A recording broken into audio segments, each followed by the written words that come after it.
So I just wanted to show you if you are pasting one length on the paper. So I've pasted 3, this is our last of the 4. Make sure this edge is always right above the edge of your pasteboard. If there's any excess, this will, as you paste, this will drop down and you won't get paste on it. So it needs to be right on the edge, so as you paste it doesn't bend. Then for this side of the paper, don't paste onto your board, move it over and get this far edge here level with your board, and then just run the roller. Always move from in to out so you're not driving paste underneath the paper. So just slightly angle it out.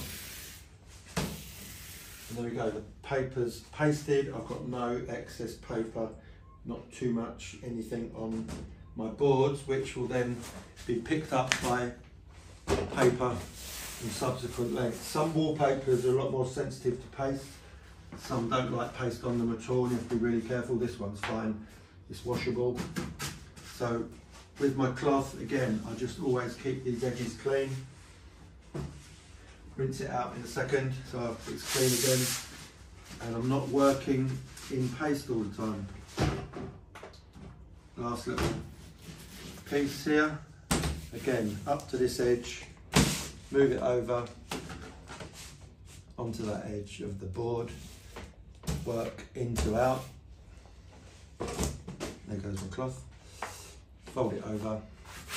This is a paste the wall paper. I'm going to show you how to paste the wall.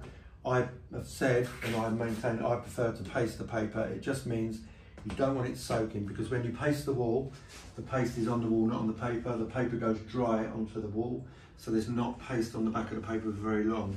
So using that principle, if you're going to paste the paper with paste the wall products, which you can do, just paste it one at a time, hang it one at a time. Okay, we're ready into this one.